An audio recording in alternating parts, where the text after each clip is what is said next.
Aí você começa a ter o que a gente chama de estratégias compensatórias. O que é uma estratégia compensatória? Você começa a comer mais, você come mais, aí você desconta no alimento, aí você já não trabalha direito, você já fica com o seu trabalho meio zoado, aí você começa a ficar mal pelo que fez. Você entende? O ponto, o evento que aconteceu está aqui. Outros eventos vieram acontecendo depois do que aconteceu e você não fica mal pelo evento que rolou do não aconteceu bom dia. Você começa a ficar mal pelas coisas que aconteceram depois do evento que aconteceu. Sabe aonde que esse cenário acontece bastante também? Término de relacionamento. Término de relacionamento é uma coisa incrivelmente didática para a gente aprender como que a gente faz cagada com as consequências do comportamento e não com ele próprio. Saca? Lá no reservatório de dopamina, eu tenho uma aula sobre relacionamentos e como lidar com o término. Muitas pessoas não assistem essas aulas, sabe? Porque elas leem o título e acham que são aulas só sobre isso, sei lá. Cara, na aula relacionamentos, por exemplo, eu falo como que tem uma sobre os ciúmes também, onde eu falo que ciúmes é como um transtorno obsessivo compulsivo, onde você gera pensamentos obsessivos, como por exemplo, tá me traindo, vai me trocar, tá me traindo. Aí esses pensamentos obsessivos ascendem, sobem bastante, e aí você tem que ter um comportamento compulsivo para reduzir a sua ansiedade. Mesmo esquema, aquela pessoa que tem TOC, transtorno obsessivo compulsivo, TOC. Mesma coisa aquela pessoa que tem TOC com a porta tá aberta ou não. A pessoa tá fechada. Será que tá aberto? Será que tá fechado? Será que tá aberto? Aí começa a ficar ansioso, vai lá e verifica se tá aberto ou se tá fechado e acalma a ansiedade. No caso, o comportamento compulsivo no relacionamento vem na medida em que a pessoa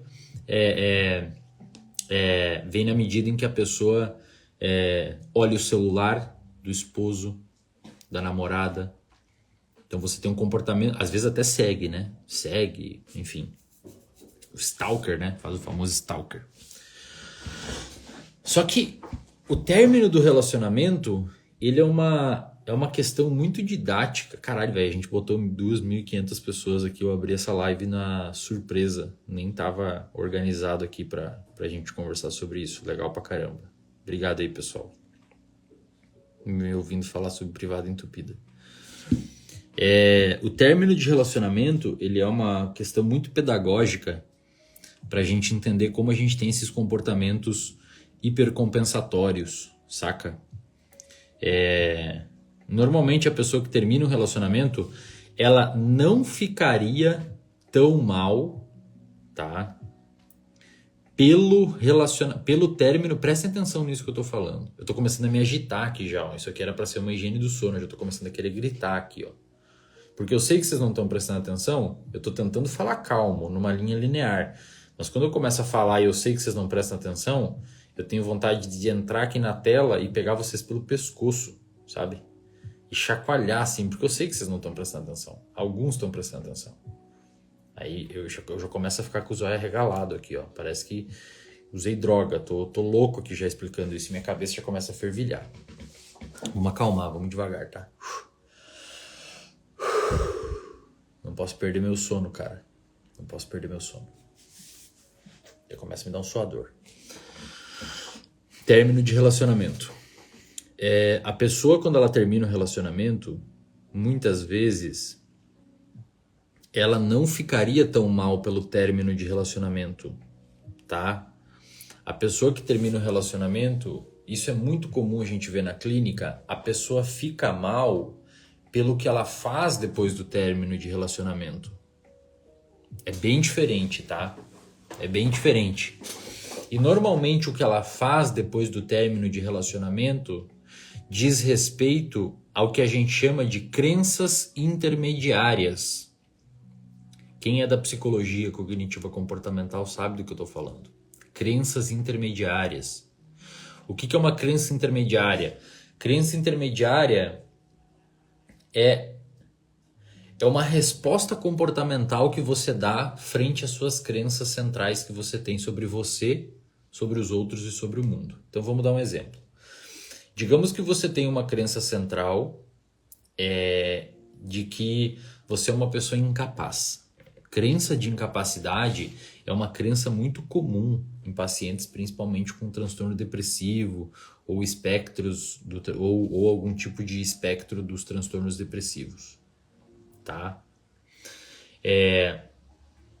Quando você tem uma crença de incapacidade, isto é, você enxerga o mundo por meio de uma lente de incapacidade, tá? Enxergar o mundo por meio de uma lente de incapacidade faz com que você distorça situações específicas de forma que essas situações entrem nas suas crenças. Já vou falar do término, vocês precisam entender esse raciocínio antes, a gente precisa fazer a base para construir os pilares desse raciocínio importante, depois a gente bota o teto. Quando você tem uma crença de incapacidade, digamos que você tira 8 numa prova da faculdade. 8 para mim, pelo menos, sempre foi uma boa nota, 8. Eu sempre tirei 7 uns quebradinhos, 8 para mim era notão. Quando você tem uma crença de incapacidade... Peraí, deixa eu...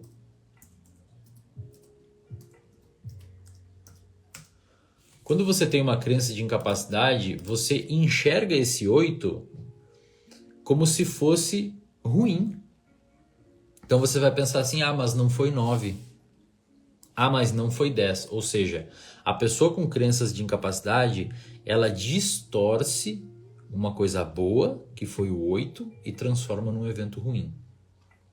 Tá? Frente a esse evento ruim, a pessoa normalmente ela vai frente a um evento, deixa eu desativar os comentários aqui. Frente a um evento ruim, a pessoa normalmente ela vai ter uma manifestação comportamental. O que é uma manifestação comportamental? É o que a gente chama de crenças intermediárias, que vem na medida de vem na forma de atitudes e regras. Então a pessoa pensa para ela assim, cara, se eu sou incapaz, na verdade ela não pensa, né? Essa crença central, normalmente ela está num nível que ela não tem tanto acesso racional a essa crença central. Só que se ela tem essa ideia de incapacidade, ela vai emitir um comportamento frente a isso. Então uma pessoa, por exemplo, que se sente incapaz intelectualmente falando, ou seja, se sente burra, ela vai ter essencialmente 2 tipos de comportamento compensatório. Ou ela vai falar, eu não sei isso daqui, então não vou estudar. Então, frente à ideia de ser burra, a pessoa, eu não sei, então não vou estudar. É o comportamento compensatório dela. Outras pessoas, no entanto, vão falar, cara, quer ver que eu sei? Eu vou provar que eu sei. Então, frente ao medo de ser ignorante, a pessoa estuda pra caramba. Foi o meu caso. Moleque do interior, blá blá blá, os pais nem entraram numa faculdade, etc, etc. Eu falei, não, eu tenho que estudar, pô, não é possível que eu não vou saber isso aqui. O cara escreveu o negócio ali, eu não vou conseguir entender, mas como assim? Não me descia, não era taragável para mim essa ideia de que uma pessoa consegue explicar um raciocínio e eu não consigo entender. Então é que a última vez que eu li um artigo que saiu aula lá no RD sobre o artigo, eu fiquei suando aqui igual um animal, parecia que eu ia morrer. Porque não, é quase um desaforo, é quase uma afronta, é quase uma ofensa. Sabe uma ofensa? Quando o cara te dá um texto e você não entende o texto, é uma ofensa para você mesmo, não ele te ofendeu. Não é o autor nem o seu professor, você tem que se sentir ofendido por não entender. Então, frente a essa ideia de incapacidade, a pessoa tem um mecanismo compensatório que pode ser adaptativo ou desadaptativo. Agora, essa crença, ela é como se fosse um botãozinho de um volume de um carro, tá? Então ela pode ficar num volume máximo ou num volume mínimo. Quando ela está num volume mínimo e acontece alguma coisa que ativa essa crença, o mecanismo compensatório comportamental vai ser relativo ao quão ligado está a crença. Então, se você está se sentindo um pouquinho incapaz, você pode estudar um pouquinho mais. Por exemplo, pega o meu caso, me sente um pouquinho incapaz, estuda um pouquinho mais. Agora, se você está se sentindo muito incapaz e o seu mecanismo de comportamento é estudar, você vai estudar muito mais. Entenderam o raciocínio? Crença, mecanismo de comportamento frente à crença. Tem outras coisas, tá? Tem emoções, tem pensamentos, tem comportamento regido por regras, e aí você tem um contexto que esses comportamentos são emitidos, mas isso não é o caso agora. Vamos pegar esse mesmo raciocínio e vamos translacionar isso para o contexto de relacionamento que a gente estava falando. Agora a gente vai construir os pilares, tá? A gente construiu a fundação do raciocínio. Vocês estão acompanhando? A gente construiu a fundação da casa, tá? Isso é um raciocínio rápido que eu estou fazendo aqui com vocês, muito breve, muito que está vindo na minha cabeça, assim, eu não montei nada para isso, tá? Agora a gente vai fazer os pilares. Eu gosto de visualizar quando eu estou explicando, porque aí eu consigo seguir uma linha de raciocínio mais organizada. Tanto é que quando eu vou nos podcasts, os hosts sempre ficam impressionados que eu volto no assunto, depois de abrir um parênteses de 40 minutos eu volto, porque na minha cabeça a casa não está completa ainda. Eu construí o fundamento do raciocínio, o host me atrapalhou, porque eu vou pro podcast para falar para mim, eu não tô nem aí pro host, eu vou falar o que eu quero. É um monólogo, eu falo comigo mesmo e com a audiência. E aí eu penso, o host me atrapalhou aqui no meio do pilar, então eu tenho que voltar a construir esse pilar aqui. Tem mais 2 pilares, antes de botar o teto do raciocínio para fechar a casa, então eu tô no meio desse. Aí eu falo, mas fico enxergando aquele pilar sem estar concluído. Depois eu volto a concluir aquele pilar. Então agora vamos construir os pilares da nossa casa de raciocínio. É meio esquizofrênico isso eu sei, mas é o jeito que eu consigo organizar minha cabeça. Então no contexto de relacionamento, tá? Quando você passa por um processo de término, como por exemplo um abandono, uma traição, sei lá o que foi ocasionou o término, um eventual término aí, ou simplesmente não deu certo, afinal de contas as pessoas não dão certo, tá? Vamos se acostumar com isso. Na verdade, a maioria dos relacionamentos que você vai ter provavelmente não vai dar certo. Raras são as pessoas que conseguem acertar, digamos assim, de primeira, tá? Então, assim, fica tranquilo, tá? Se não der certo, tá tudo bem, você é só mais uma pessoa. Qual que é o problema de um término de um relacionamento? Muitas vezes o término de relacionamento, ele faz assim no botãozinho da crença, ó. Liga o botão com todo o volume.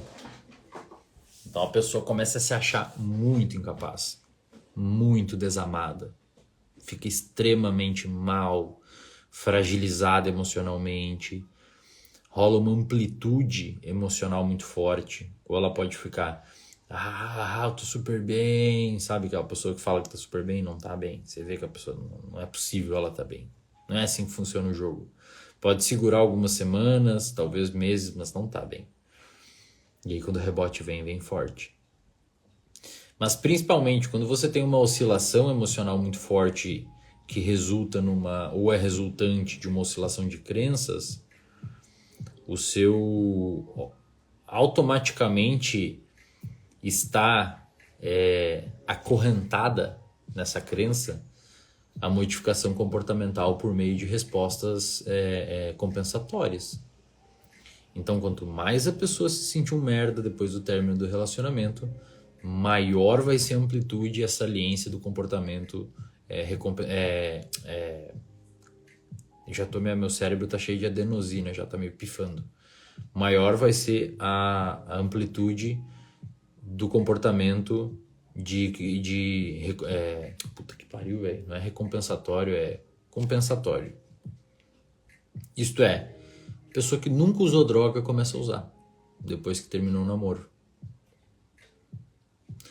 A pessoa que nunca ficava bêbada começou a ficar. A pessoa que não fumava começou a fumar. Muitas vezes a pessoa que nunca estudou começou a estudar. A pessoa que não fazia esporte, tinha um sobrepeso, uma obesidade, começou a treinar igual um louco e fazer dieta. Saca? É muito comum isso. Você vê com muita frequência isso na clínica, eu chamo a atenção para os terapeutas e os estudantes de psicologia que estão aqui me ouvindo. Talvez a galera da nutrição também, médicos. É muito comum a vida de uma pessoa mudar bastante. Não estou dizendo para melhor nem para pior. Isso é uma coisa que vocês têm que acostumar a ouvir eu falar, tá? Sempre quando eu falo um negócio de cérebro, nunca tem um lado bom ou ruim só. É sempre para os dois lados. Por exemplo, dopamina é muito bom. Faz você estudar, criar hábitos, performar, mas faz você fumar crack e ficar com aquilo ali. Perder toda a sua família. Ocitocina, legal, o hormônio do amor, a mãe libera mais, faz a ligação mãe-bebê. Se eu administrar ocitocina intranasal num ser humano, ele fica mais bondoso e mais empático e mais altruísta com as pessoas que estão à sua volta, porém, vê as pessoas dos outros grupos como mais nocivas e mais perigosas. Então, se eu botar ocitocina no cérebro de uma pessoa que torce pro São Paulo, a pessoa vai ficar mais amiga dos São Paulinos, mas vai ficar mais inimiga dos corintianos. Então nunca existe bom ou ruim.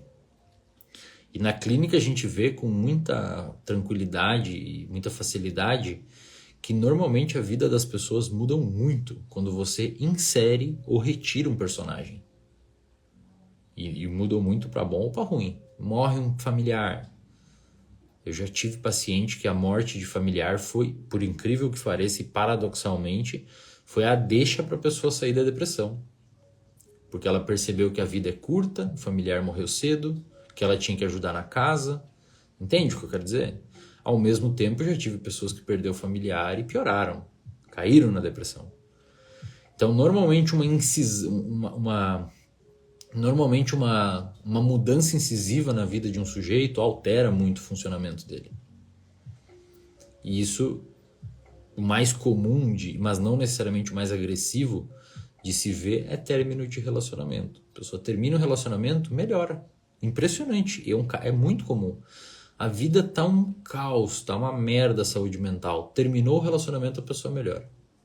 O oposto também acontece. Terminou, a pessoa piora. Então vai depender desse mecanismo compensatório. Olha que interessante, cara. Olha como é interessante.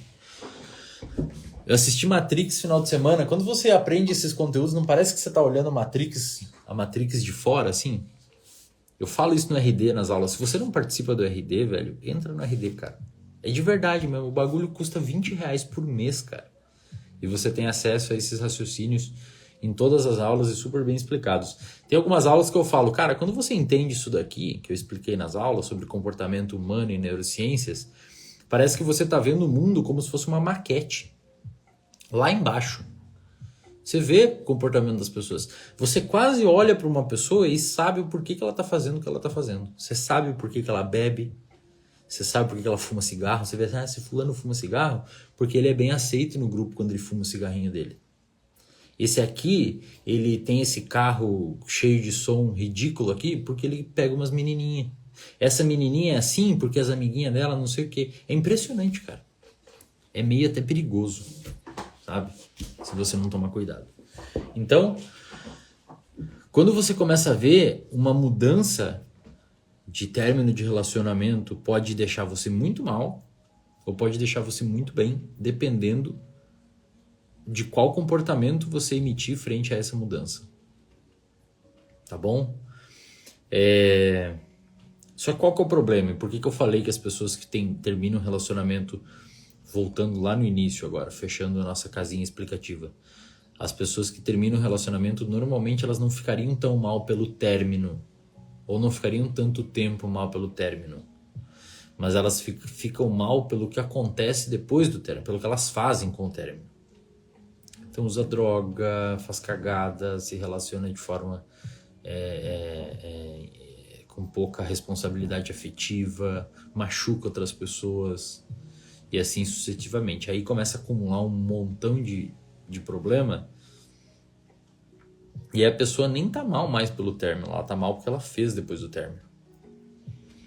Lá na aula de como lidar com um término de relacionamento eu explico isso. O que não fazer depois de um término de relacionamento, porque o término de relacionamento pode acabar com a sua vida, cara, de verdade. Ou pode mudar a sua vida para sempre.